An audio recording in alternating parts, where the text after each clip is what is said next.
Queridos irmãos, eu saúdo a todos com a paz do Senhor. Eu quero agradecer a Deus por esta grande oportunidade, mas não é muito fácil, irmãos. Os irmãos têm de concordar comigo que pregar na presença do nosso pastor já é muito complicado. Na ausência dele é muito mais ainda.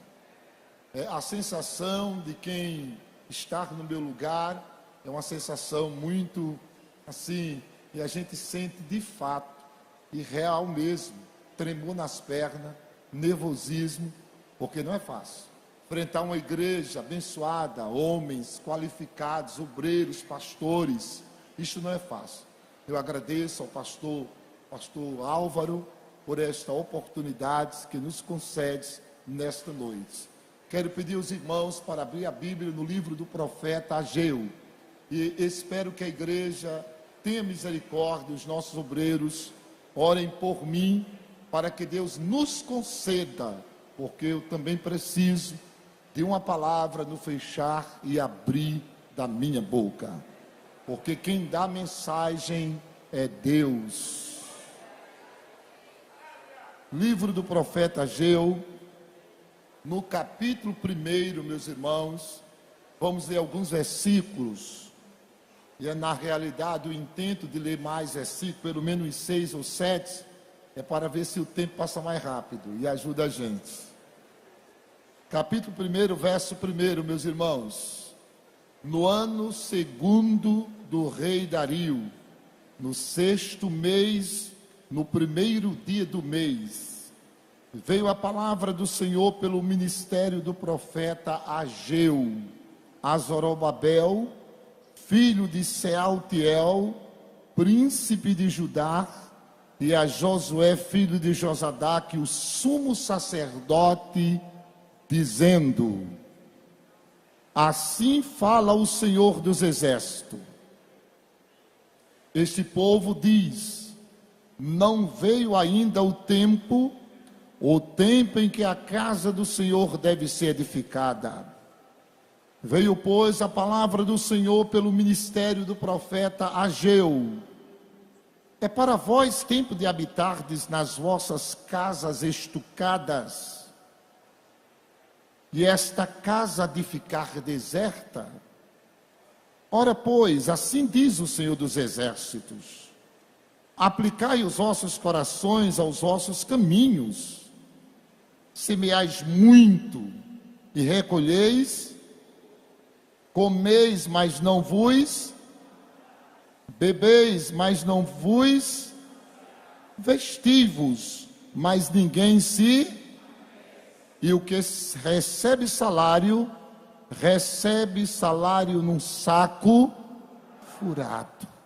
Assim diz o Senhor dos exércitos: aplicai os vossos corações aos vossos caminhos, subi ao monte, trazei madeira, edificai a casa, dela me agradarei, eu serei glorificado, diz o Senhor. Para entendermos um pouco esta profecia, é bom relembrarmos de Jeremias capítulo 25, verso 11. Eu queria que alguém me ajudasse a ler Jeremias capítulo 25, verso 11. Deus toma Jeremias naqueles dias para determinar o tempo de cativeiro do seu povo na Babilônia. Na realidade, precisamos entender que Deus é aquele que administra a vida dos crentes. Deus, Ele sabe administrar de maneira imprescindível as nossas vidas, melhor do que qualquer técnico, melhor do que qualquer especialista. Ninguém na terra, mesmo aqueles que trabalham com psicólogo, psicanalista e outros nesta área, jamais terão condições de administrar tão bem o homem como Deus. Deus sabe administrar as nossas vidas mais do que nós mesmos, porque às vezes pensamos que sabemos e não sabemos, às vezes pensamos que está certo e está errado, às vezes pensamos que estamos no caminho certo e está no caminho errado. Deus sabe administrar as nossas vidas. Ele sabe. E é interessante entendermos aqui, antes de lermos o versículo, que é embaraçoso para a mente do homem os caminhos de Deus. Porque o forte é que é fraco. E o fraco é que é forte. O que diz eu não posso é o que pode todas as coisas. O que diz eu não sei, eu não sou e eu não posso, é o que Deus dá conquista e dá vitória. É confuso para a mente humana entender Deus. Até certo ponto nós precisamos de entender que se nós entendêssemos Deus, Ele não seria Deus. Ele seria um homem finito, semelhante a qualquer um de nós. Deus não é para ser compreendido por ninguém. Quem tentar entender Deus vai jogar pedra na lua, vai ficar à deriva, vai ficar perdido. Pastor, o que é que eu devo fazer? Se lançar nas mãos de Deus, entrega teu caminho ao Senhor e confia nele, e Ele tudo fará na tua vida. Entender Deus é loucura. Compreender os caminhos de Deus é imprescindível. Os caminhos de Deus é diferente dos nossos. Os pensamentos de Deus é diferente dos nossos. Não dá para compreender. Por favor, Jeremias 25:11. Alguém pode ler, por favor, para a igreja?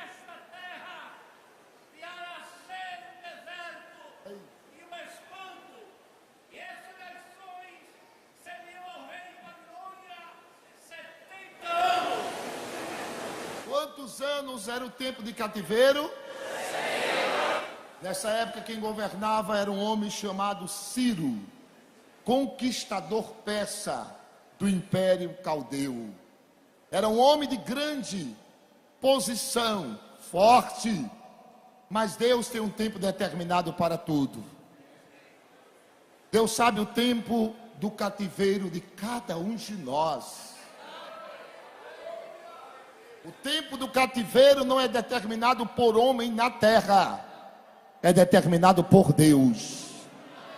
O tempo da provação é determinado por Deus, porque Deus, irmãos, Ele tem uma intrigância com os vasos, e a intrigância de Deus com o vaso Ele quebra o vaso, e a gente diz eu não sou nada, aí depois Ele transforma o vaso novamente.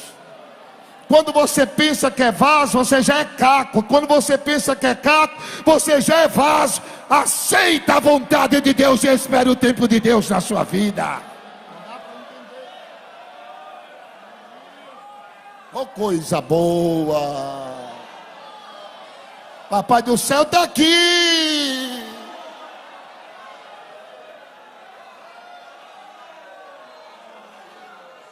Cumprindo-se os 70 anos de cativeiro, Ciro, ele observa essa profecia e ele emite um decreto permitindo que os judeus vão até a sua terra, Canaã, reconstrua a sua nação e edifique o templo para a adoração. Por incrível que pareça, não foram todos que foram. Profeta Ageu, ele vai dizer, capítulo, versículo 12, quem é que vai ler para mim?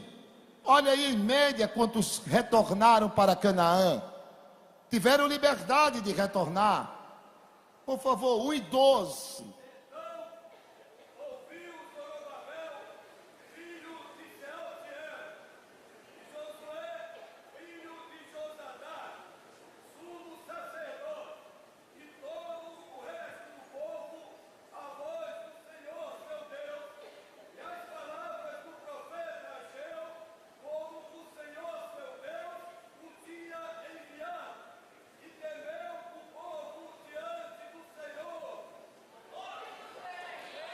O decreto pelo imperador Ciro foi para que todos os judeus retornassem, porque o tempo de cativeiro tinha terminado. Agora, pasma a igreja e os irmãos, não foram todos que retornaram. Os historiadores dizem que aproximadamente 50 mil judeus é que retornaram. Apenas um pouco da remanescente é que retornaram. Irmãos, tem muitos crentes que gostam de ficar em cativeiro. Jesus já lhe libertou. Abra os seus olhos, você está livre. No livro de Provérbios diz assim: assim como pensamos, assim nós somos. Assim como eu penso, eu sou. Você tem que dizer: eu sou filho de Deus, liberto pelo sangue de Jesus, sou morada e templo do Espírito Santo, tem anjo de Deus ao meu redor, a presença de Deus é comigo, e o impossível em nome de Jesus eu vou vencer. Dê glória a Deus esta noite. Glória a Deus.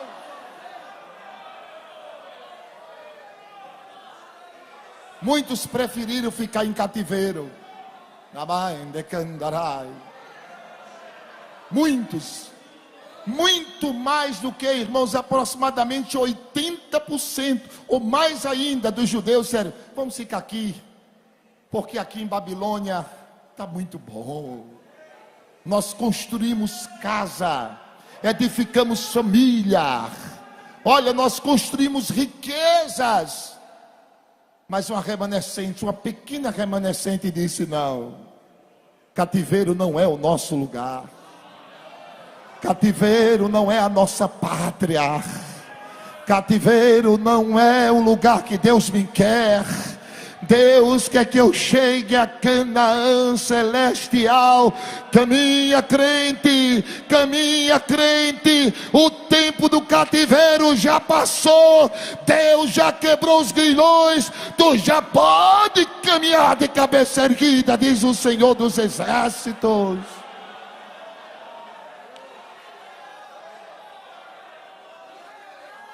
Oh, aleluia! Oh, aleluia! Essa pequena remanescente, quando chega em Canaã, eles encontram lá os samaritanos. Já tinham estabelecido na ausência dos 70 anos. E aí foi um grande problema.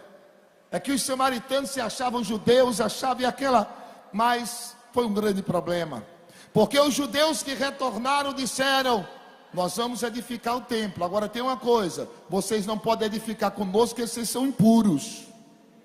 E nesse impasse que houve aí, irmãos, passaram-se 17 anos de mãos atadas. É nesse período aí que Deus levanta um homem que ninguém conhece a história dele, ninguém sabe a genealogia de Ageu, ninguém sabe de quem ele é filho, que família ele veio, da onde ele veio, e depois dessa profecia também ninguém sabe para onde ele foi. A Bíblia não registra mais a história dele, porque Deus, irmãos, Ele quer que o nome dele apareça. A história que deve acontecer na nossa vida é a história de Deus. Não é meu nome, nem o seu nome que deve estar escrito na calçada da fama, nem nos outdoor. É o nome de Papai do céu. Oh, aleluia. Oh, aleluia. Não tem problema se ninguém conhece o teu nome, ninguém sabe de onde você vem. Se Deus está sendo glorificado, basta para você se alegre, exalte e glorifique o nome de Jesus. Se o teu trabalho está sendo visto por Deus, já basta. Depois de 17 anos, nesse impasse, no período de 17 anos, eles começaram a colocar o coração deles, sabe em quê? Olha o versículo agora, capítulo 1, e versículo de número 2. Aparece o profeta Ageu para falar algo ao coração deles. Assim fala o Senhor dos Exércitos. Este povo diz, preste atenção, não veio ainda o tempo, o tempo em que a casa do Senhor deve ser.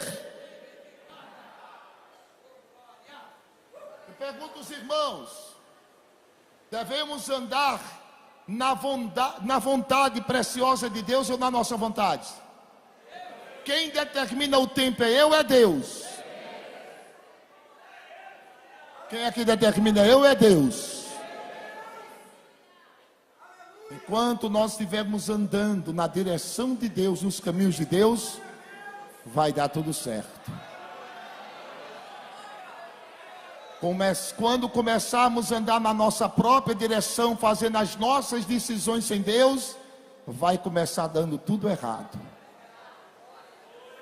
Eles começaram a construir as suas casas estucadas, ou casas apaineladas, que significa casa de alto refino, de alto padrão. Por incrível que pareça, a madeira que era para utilizar no templo, eles estavam usando aonde? Nas casas. Estão usando nas casas deles. E Deus olhando e dizendo: tem um tempo de eu falar. Eu vou dar a corda aqui, vou dar corda. E Deus está dizendo assim: eu vou dar linha a ele, pode correr. Querido, nesta noite, se estás fazendo alguma coisa que não está agradando a Deus, o conselho de Deus nesta noite é: volte depressa. Oh, aleluia.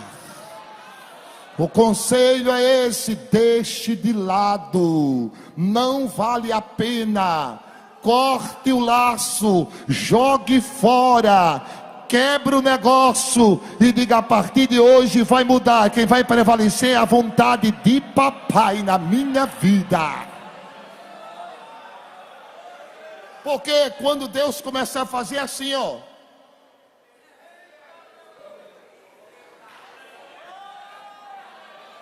a primeira coisa que vai acontecer, o que é, pastor? Dores, consciência ardendo, angústia da alma, e a linha de papai vai começar fazendo assim, ó.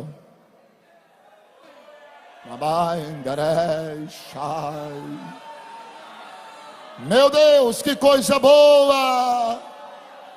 Eu faço como o meu pastor. É muito difícil dar glória a Deus numa palavra dessa, né, irmãos? Mas se a gente der glória a Deus, a gente se fortalece na fé. Está na Bíblia.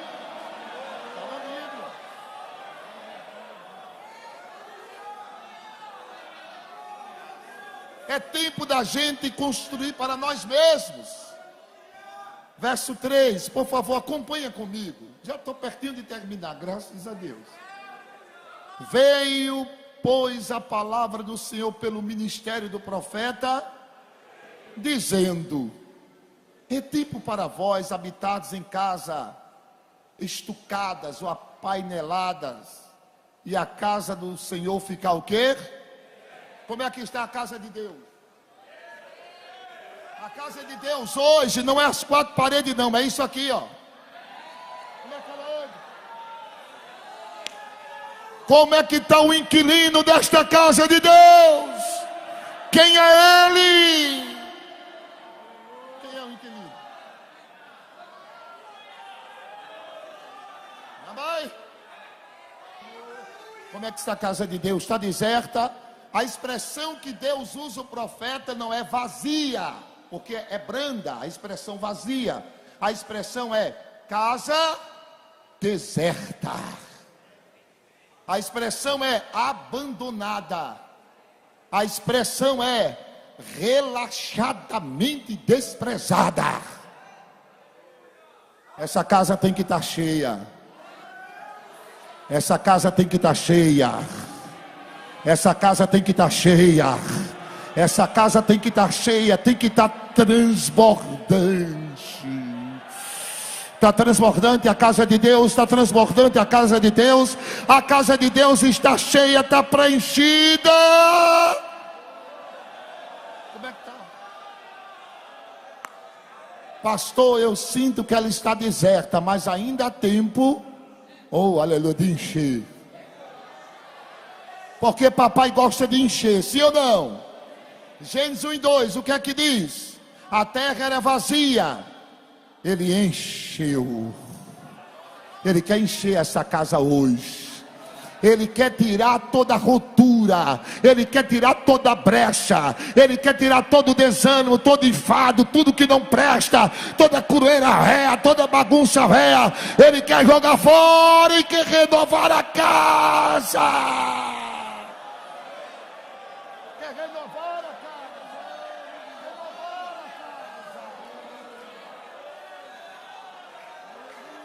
Ele quer tirar todos os trapos da casa. Oh, Ele quer uma casa cheia, renovada, transbordante, alegre, que todos passem e vejam, ali é casa de Deus, ali é casa de Deus, ali é casa de Deus, ali é casa de Deus.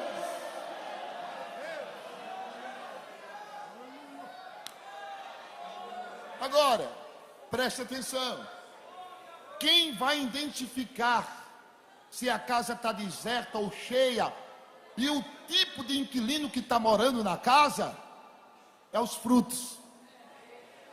Gálatas capítulo 5. Oh meu Deus. Os irmãos orem, tenha misericórdia, viu? Oh Deus. Por favor, se alguém lesse para mim, as obras da carne são manifestas. Leia, por favor, irmão. Quem é que vai ler?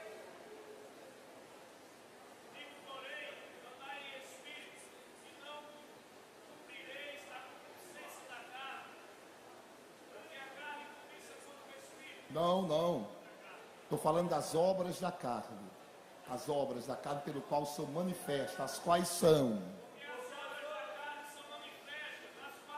Olha, prostituição, impureza, lascívia.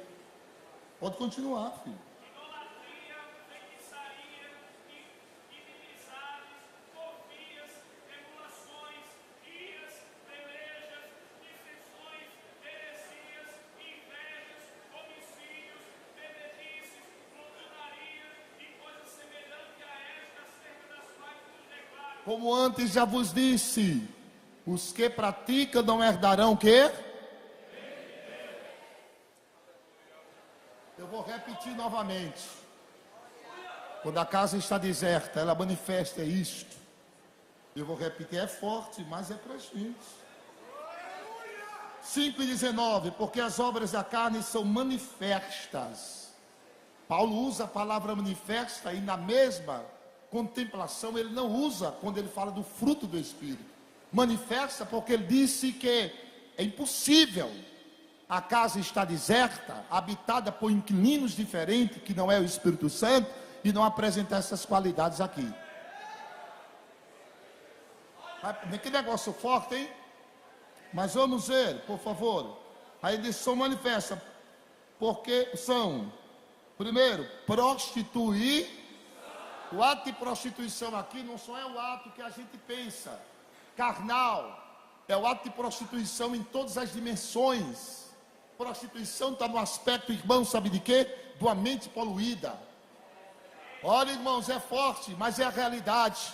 Um coração poluído, um sentimento poluído, olhos prostituídos, não consegue ver, não consegue pensar, não consegue sentir, se que não haja atos de prostituição. A prostituição, por ela gera uma filha de imediato, e Paulo coloca aí, irmãos, bem pertinho já, é o que? Impureza. O que é impureza? É você não ter condições de um falar sadio. O seu falar é cheio de impureza. O seu desejo é cheio de impureza. O seu olhar impuro, mas Deus quer pensamento puro, olhar puro, coração puro, mente pura. Deus quer crentes lavados, remidos pelo sangue do Cordeiro de Deus. É mais forte essa questão da prostituição e da impureza, porque ela tende a levar a pessoa, quando ela está aprofundada nessa questão, a, irmãos, ter elucubração da mente. Quando ele dorme, mesmo dormindo os seus sonhos, que liberado pelo contexto que ele está sobrecarregado, a sua mente de impureza, ele tem sonhos horríveis, detestáveis, desprezíveis, e segue uma rotina terrível. Mas Deus, ele quer habitar a casa com coisas boas.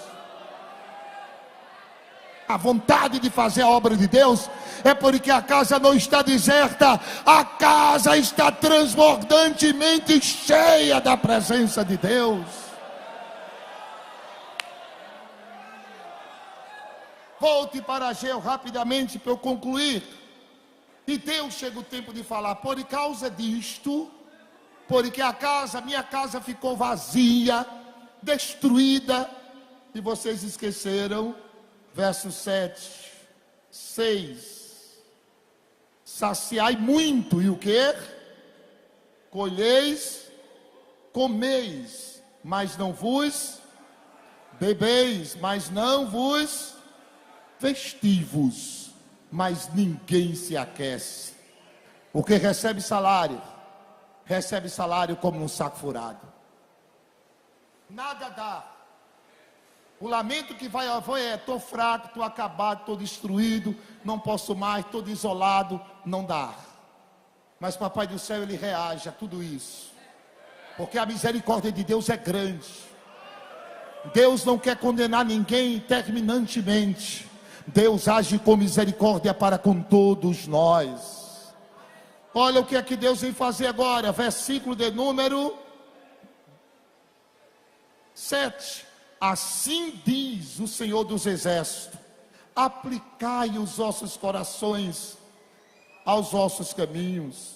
Aí ele diz no verso 8, dá o remédio: subi ao monte, orai-vos, oh aleluia, consagrai-vos a vossa vida, trazei madeira, oh aleluia, edificai a casa, dela eu me agradarei. Eu serei glorificado na casa, diz o Senhor dos Exércitos.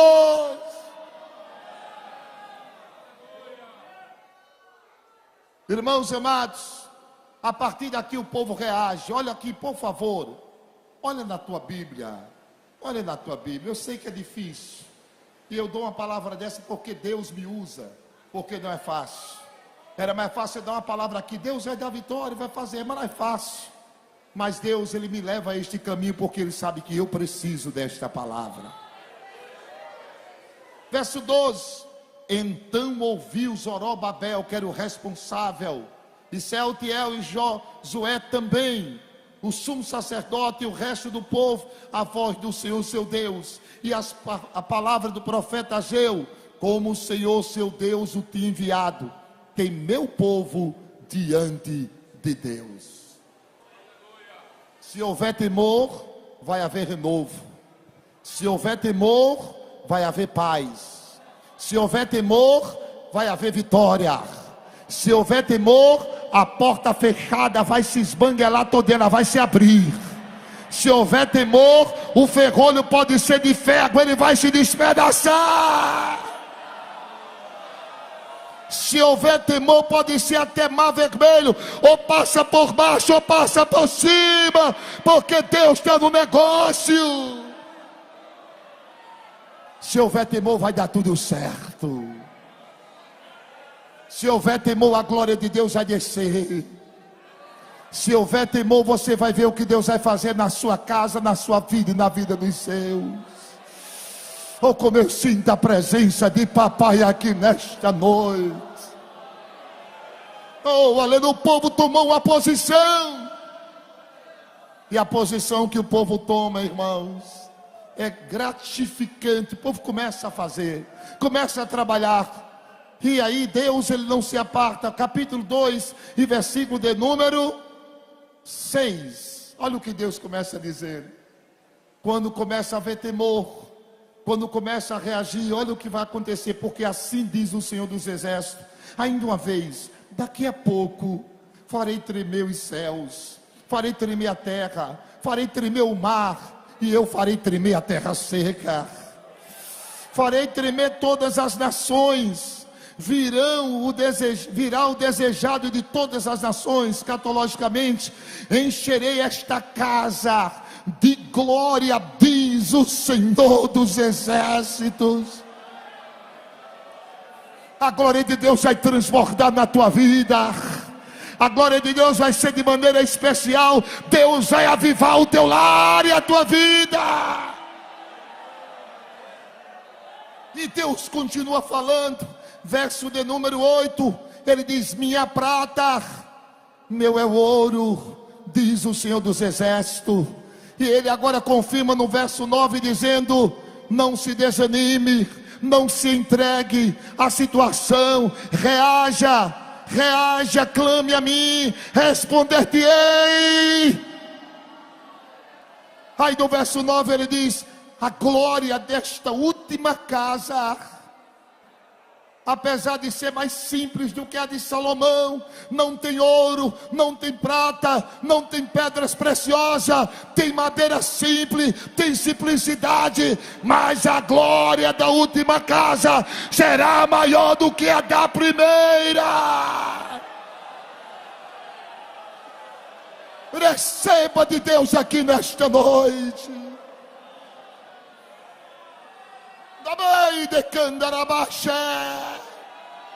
Tem crente aqui que ainda abre a boca e glorifica papai. Glorifique. Oh, Rabai, Derebei, Shai. Amém. Oh, coisa boa. A presença de papai inunda este lugar aqui. Oh. Verso 19, por favor. Verso 19. Glória a Jesus. 2 e verso 19. Deus usa o profeta fazendo uma pergunta. O profeta pergunta ao povo: ainda há semente no celeiro? O povo dizia: não tem mais nada, Senhor. A terra está seca, está desolada. Papai do céu reage. E ele diz assim: nem a figueira, nem a romeira, nem a oliveira tem dado seus frutos, e eu tenho visto. Mas desde este dia que vocês tomaram essa decisão, eu vos abençoarei. Deus vai abrir a corneira grande sobre a tua vida. Tu crê nesta verdade? Deus, ele tem o comando da torneira pequena e da torneira grande. Haja temor, Deus vai abrir a torneira grande sobre o teu lar, sobre a tua vida. Verás o que Deus vai fazer. Alguém vai dizer como e por onde? É Deus na tua vida. Ele vai te levantar, ele vai te erguer, ele vai te encher, vai te transbordar. Coisas novas, se prepare que vai acontecer, diz o Senhor dos exércitos.